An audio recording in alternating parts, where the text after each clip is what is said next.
Well, folks, I got a great conversation this afternoon for you.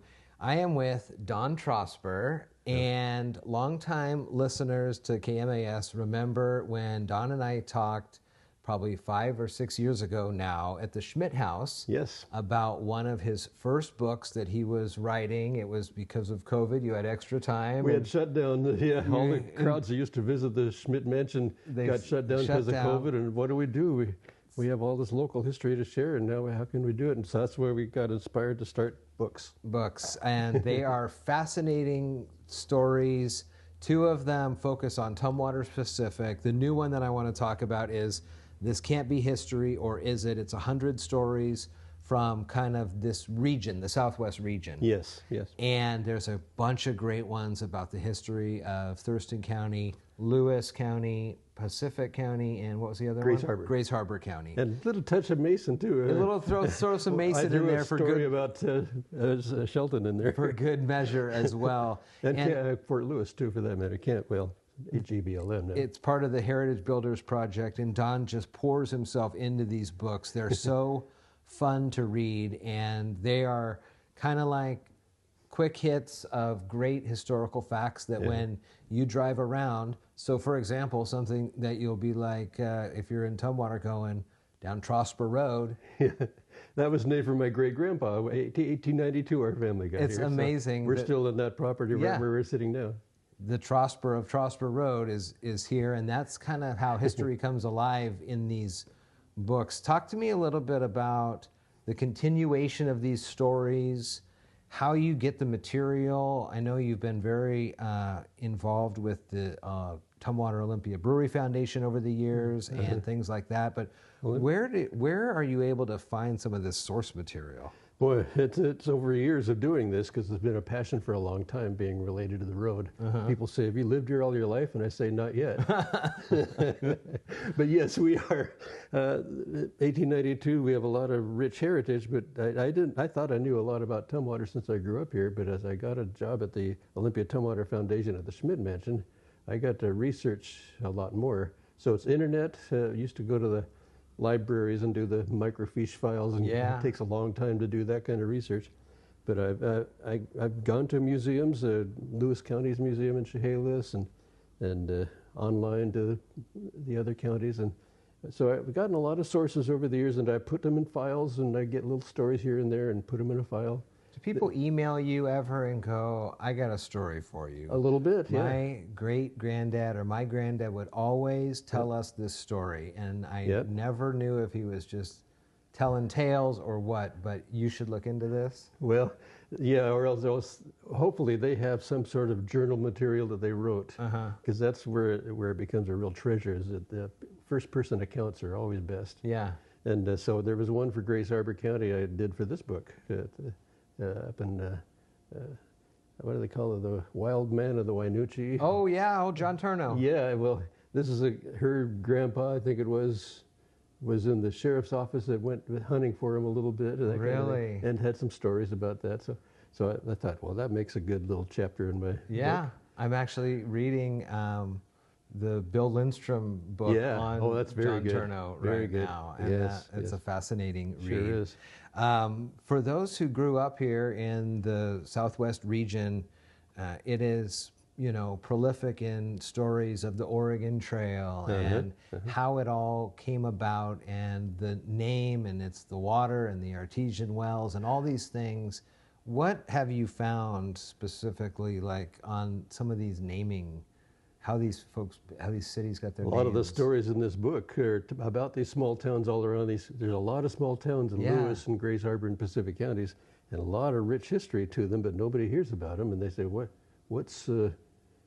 how come there's a town of Vader and there's no Darth? Right, Vader, for sure. Yeah. I mean, imagine after 1977, that's mostly what people thought of, was Darth Vader. Yeah. What can you tell me about that? Well, it's usually named after a person that used to live there. Okay. And in this case, it was a kind of a wrestling match between the railroads and somebody else that were wanting different names for it. And they ended up naming it for this Mr. Vader, and once they named it that, he moved off to some other state. Oh my gosh! So he never stayed there. But it's little stories like that that are so interesting. How do these little burgs pop up? What is the basis? Is it sometimes you hear about on the East Coast, the counties are small because they would say you needed to get there within a day's travel or something. And I don't know if that's true or not. In this case, it was mainly through logging. Okay. And logging towns would jump up, as soon as the warehouse or whoever the company was that were logging around that area, and Simpson up in Shelton. That created towns and it created railroads. And once the railroads were created, that's kind of like when the freeways came through. All of a sudden, these towns popped up around the off ramps. Trosper Road is the interchange there for I-5, that kind of thing.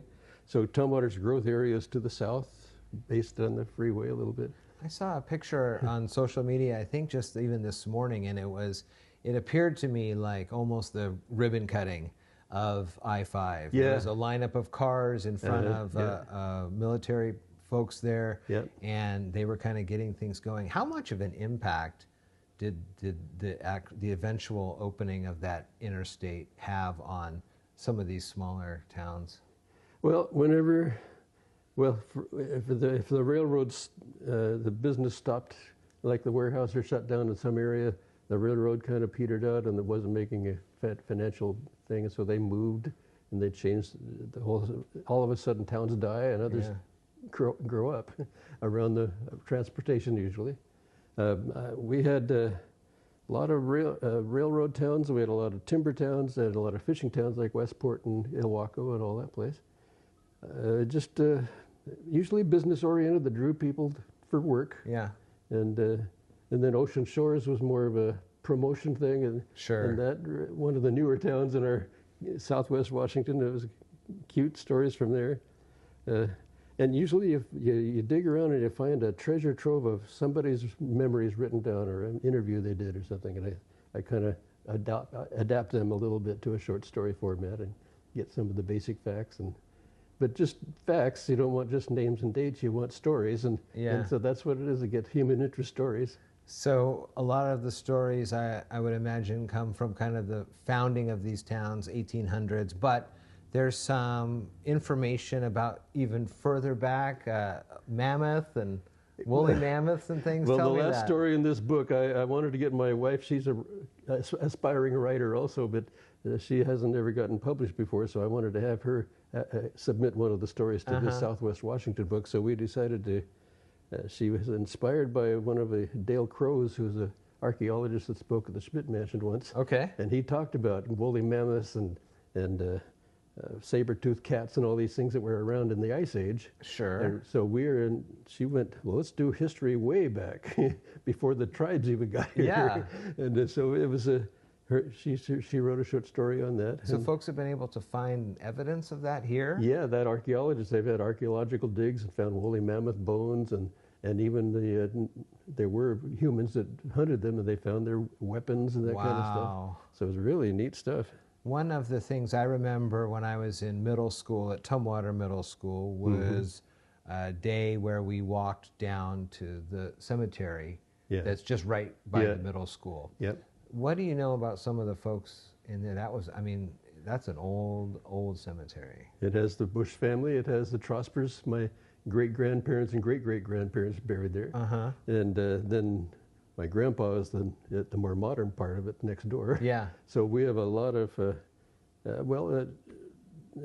Jesse Ferguson was we're related to Jesse Ferguson by marriage. He was Uncle Jesse to us. Wow. And so when my great-grandpa got here in 1892, they bought 60 acres from Uncle Jesse.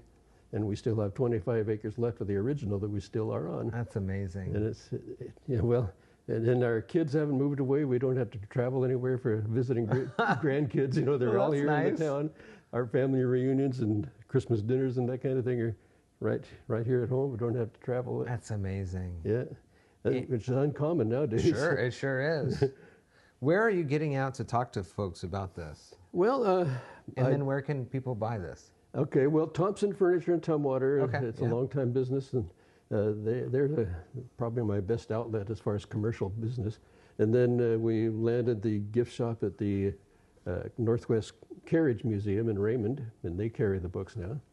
And so we have those two local outlets, and I'd like to get more businesses interested in doing that, but I really wanted to support Thompson's because they're an old pioneer family too. Yeah, they've been around for a long time. They're on Capitol Boulevard, not too far from the Trosper Road interchange there. Yeah, just kind of close to the El Serape restaurant, right? Yeah, right there on the side. There was in the kind of the press release you sent out, there was a word, Tankalet or something. Tennequat. What is that? That's an Indian name for an area down in some south of Tumwater ways, out in the, let's see, what would it be? It's not near a town, but it was a farming area for the Hudson Bay Company. They had a farm back there for raising wheat and cattle, and hire the Indian tribes and other people to take care of it. And so Tennequat was a crossing over the Deschutes River that, before they had bridges in Tumwater built, they had to go clear to Tennequat to put their cattle across if they're going to go to, like the Chambers, to go to where Lacey now is. So it sounds a little similar to Tumwater. Is that how it morphed in? What's the story they're there? in our Tumwater area. Yeah, but the name Tumwater didn't come from that. No, that's Tumchuck was a Chinook name for that, the trading language they had. So it meant noisy water or loud water. And we didn't like Tumchuck, but we liked the Tum part. And so my new book that I'm working on now is Who Put the Tum in Our Water? Right.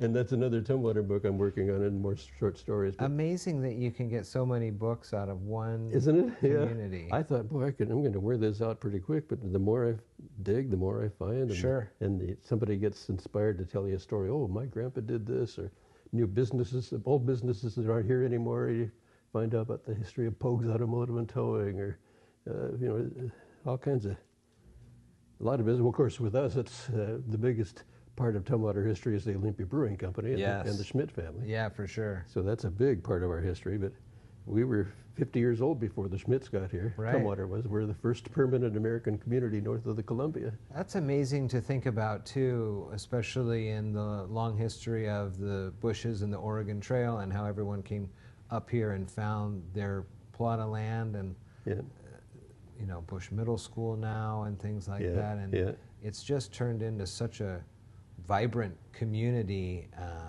You always kind of wonder what the forefathers would think about how everything has come along here.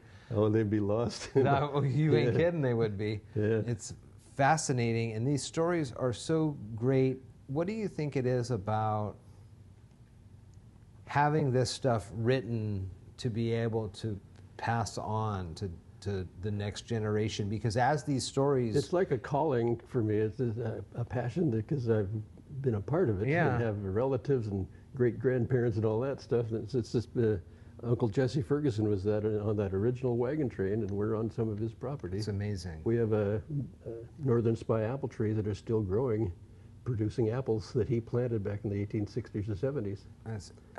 And each generation, as people move on, like you said, families often are spread out now over the years. As these generations move on, these stories often do get lost to time, and sometimes stuff gets uncovered in an attic here and there. But it's back important to have these. In the 1980s is when I was first inspired. We were starting the Tumwater Historical Association, and I found there's not very much written about Tumwater. We were the first American community in what was British-held Hudson Bay Company territory. And so we were in competition with the British for control of the Pacific Northwest. And we thought Lewis and Clark gave us the leg up on things. Right. And Oregon Trail is what really brought the people out that we needed to bring out in order to have good competition with the British. So is that the manifest destiny that people always hear about? Because exactly. I think a lot of folks hear that and they just think heading into the Sonoran Valley in California, for example, or finally over the Sierra Nevadas or something. But that was that spread all up and down the coast. It did, plus the 49er gold rush in California. But But the Oregon Territory had a lot of great stories of these people saying, boy, it's mild climate, and it's really beautiful, and a rich land, and you could throw a seed out your window and it would sprout. Right. That kind of thing. And it sounded pretty good to those Midwestern farmers that had droughts and insects and all these kind of things that would make it really hard for them to make a living. And they thought, man, free land, if we get out there first, we're going to get some free land. And sure enough, it drew a lot of people out the Oregon Trail. One of the most visible historical parts of Tumwater right now, and visible in the sense that people see it but also talk about it a lot, is this tree by the airport. Yeah. What's the story on this tree? It's called the Gary Oak tree. It's out about, the estimates are 400 years old, so this is predated Tumwater. There used to be a whole grove of oak trees. And this was one that survived, and the Indians, the tribes here, they were keeping the prairie, what we call bush prairie. They kept that cleaned off by having fires once in a while on purpose to make it continue to be a prairie and have KMAS root and all that stuff that they ate. And so it was Indians, and then the British took the Indian footpaths that they made for the trade efforts for other tribes to the south or out to Grace Harbor. And so they, those trails were good generations of trail system for transportation between tribes. And so the Hudson Bay Company moved in, and they used those same trails for their farms and things. It wasn't just Fort Nisqually and Fort Vancouver, right. all kinds of operations in between out in the counties. So it was, it just developed, and pretty soon when the Bush and Simmons-Bush party came up north, just found this, because of racism in Oregon on the American side, they were forced to the British side. Yeah. And they came up this, and won the competition because it opened the floodgates for Americans to come and follow up on the Cowlitz Trail that became Old Highway 99 and all that. It's just amazing when those types of like trees or foliage or whatever kind of a marker is able to stay there over that many different changings of hands. I think too of like that tree back to the cemetery there on Little Rock Road, right by the Walmart. There's that giant tree that's there of all the trees, you know, there's some nut trees on the Mills and Mills property there. Yeah. And there's in fact, the Bush Farm across from Kippert's on Old 99, if you know where that is, a little south part of the airport. That's where the Bush houses were in the Bush Farm. And they had a butternut tree that they brought with them on the Oregon Trail and planted it there. And just 2 years ago, that huge old tree fell over. And so they have cuttings from it. So they have sprouts from cuttings, saplings for the tree that they planted around different places now. So we can still survive it because you got the kids. Yeah. The branch office, I guess you'd say.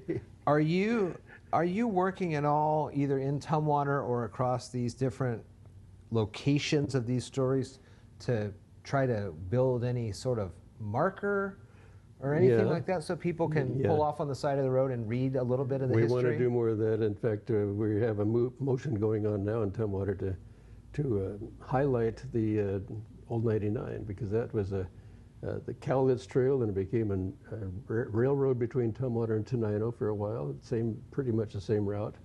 And then when cars came into existence, it became Old Highway 1, the Pacific Coast Highway. It was the main road between Portland and Seattle. Yeah. And all that traffic came through Tenino and all these places, and two-lane traffic and go through Olympia and Tumwater. So we've been transportation-oriented all these years.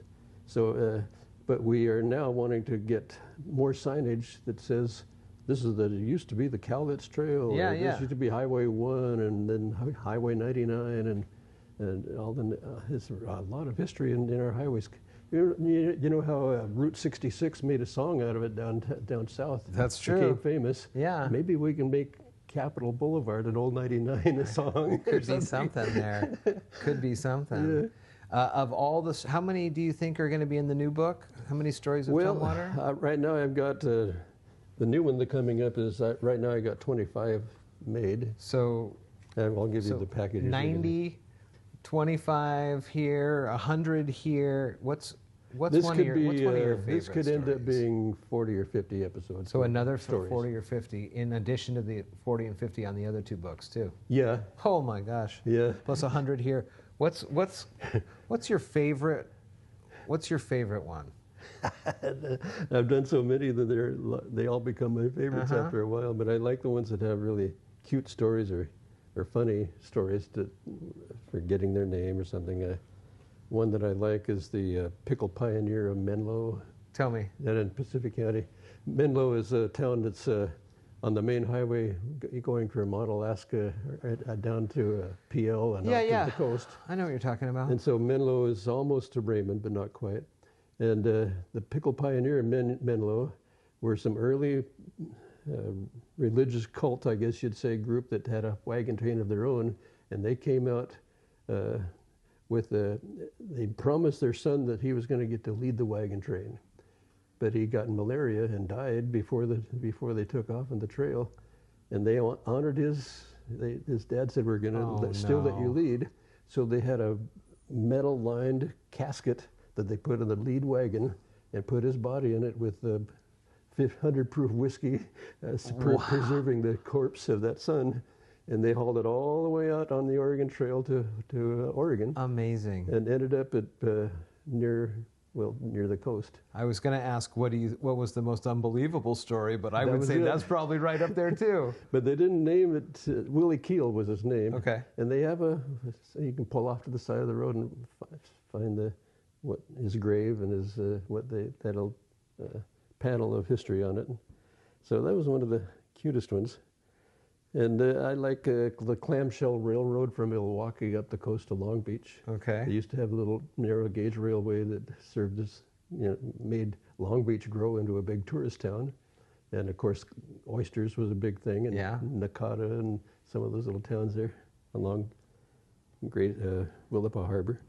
So it's all these cute things that Ocean Shores is a cute story because it was a Hollywood promotion. That caused the people to, some movie stars at the time, including, what's his name? Anyway, the people that wanted to bring in all these movie stars to attract people to buy lots on Ocean Shores. And they had all kinds of great promotions. I'd have to read it off the book there, but it's just... well, then that's why people should buy it. Well, that's it. That's how you get them. And they could do it by mail. You can email me at dontrosper@outlook.com, and I'll send you all the information. Yeah, and I'll put that, too, in the notes on this for folks. This Can't Be History, or Is It, is the new one. There's another book about Tumwater, and 2 that are already in print. Yes. Stories of... This is the Tumwater We Never Knew was the first one we did once COVID hit, and we just decided to write books. So that's 40 different stories with illustrations. With pictures and photos. things. And then the second one, this went so well, and used it as a fundraiser for the Olympia Tumwater Foundation History Program that we thought, let's do a second one. And so that's what I've done on my own now that I've retired. And my own project is to take on this making a book. It's amazing. It's amazing. Is the Tumwater we thought we knew. And now this one the new one will be Who Put the Tum in Our Water. And that's going to be the same idea with short stories and bad jokes in between each story. I think the short story kind of quick hit model, people love it. They're easy to read. Yeah. You can read one, you always end up reading another. So you can get through it, and then you're driving around, like I said at the beginning, you're driving around going, I heard this story one time. Let me tell you about this. Yeah. It's a pretty cool thing. Also, are you still doing those tours down the Riverwalk tours once the weather gets nice? Yeah, it's April through September. Sure. And there's twice a month that we do it, the walk around the Deschutes Falls. If you've never done a walk with Don around the Deschutes Falls, you definitely have got to go, because it's a great walk, obviously, just a beautiful place. Yeah. But he's got stories about the brewery and the founding and the Schmitz and all the things that go in line with that. And now +2, there's the new fish run that people can see, the fish ladder, and all sorts of great things. Just a beautiful windows. Just a beautiful area there. Our salmon went to the best schools. They got paid scale, Don Trosper, it was a pleasure to see you again, and everybody I talk to that knows these books loves these books, and so good opportunity to get these. Nice to see you. Good to see you too. Thanks, Jeff. I hope these podcasts work well for you. I sure hope so too. I might have to start picking up writing books about Mason County. There you go. You never know. There you go.